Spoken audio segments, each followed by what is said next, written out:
Welcome to Baxter Bell Yoga. I'm Baxter Bell. I have 3 quick requests for you and then we'll get right into our video practice for today.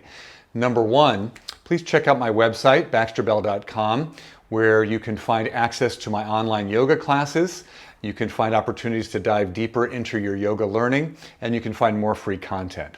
Number 2, please reach out to me personally at baxterbell.com if you'd like to set up a one-on-one session to improve your overall yoga practice, or if you'd like to address any health issues that you have with yoga therapy.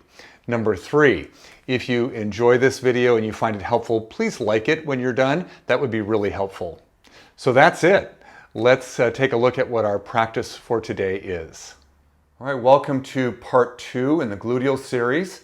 If you have not yet seen part 1, which is the clamshell variation of the glute strengthening sequence, please take a look at that video because I give you some extra background information on why these practices might be really good for your body in general. Certainly strengthening the hips, very helpful for lots of activities and also for lots of our yoga poses. So today we're going to do the second practice of the 3 parts of the gluteal series, and I call this the donkey kick. And this one involves the leg kind of hovering a little bit in space and works a little bit more on the posterior gluteal muscles and a little bit on the lateral ones.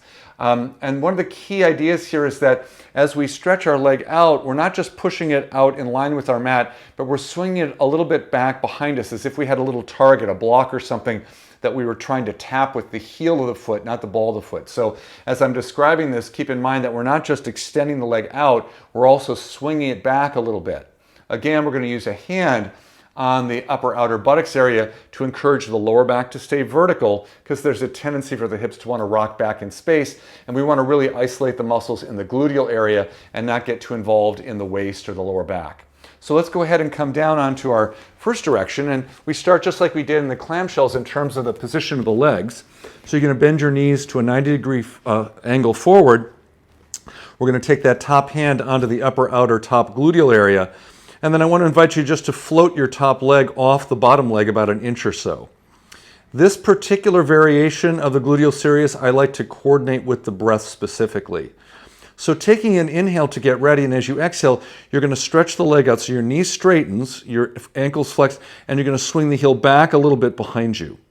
And then inhaling, swing it forward so it hovers right above the lower leg. Exhale, shoot it out and back a little bit, and then inhale, bring it forward. As we do our third one, taking it back, I like to press my fingertips into the back of the gluteal area, and at the end of that exhale, I want to really feel those muscles firm and fire underneath my fingertips. So the fifth one, exhaling and inhaling. Let's do 5 more of these today. Exhale as you take it back, inhale forward. So donkey kicking back, 7. Exhaling, 8. Inhaling forward. Exhaling, 9. Inhale forward. Exhaling, 10. Inhale forward. Now lower your leg down, and again you might tap that gluteal area out a little bit. That feels good for the body. You could do 15 like we did with our clamshell variation. It's up to you, but with this one, because it's a little technically a little more challenging to kind of hover and move, I think 10's a good starting place. You can always work up to more. So again, at home, I usually just roll onto my back, take a moment there, a breath or so, and then roll to the other side to be efficient. Today, just for demonstration purposes, I'm going to swing the other way for my second side. So go ahead and come onto your second side.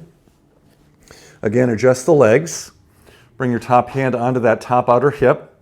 Float the top leg just a couple inches off the bottom leg. So you know the pattern. We take a breath in to get ready.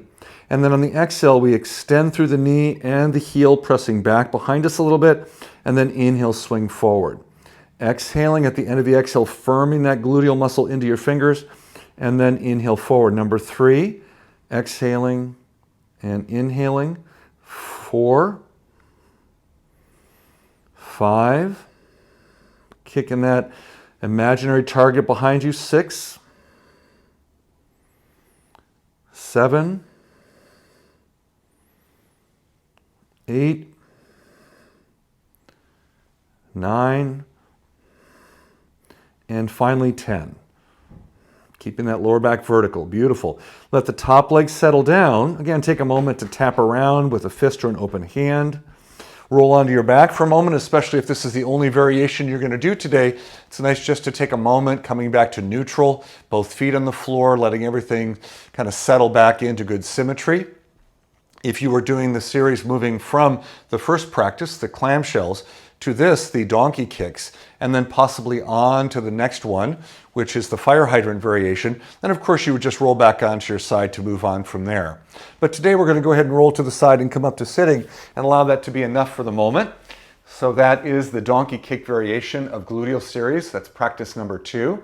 Again, if you haven't done practice number 1 yet, you might look back at that next and get that underneath your belt before you go to the third and final practice in the series. So thank you so much for joining me. Try that out in your home practice, see what you think this week. Don't forget you can follow me on Facebook and YouTube at Baxter Bell Yoga. And I look forward to seeing you in a live streaming online class sometime soon. My schedule is on my website. Until the next time, thanks everyone and namaste.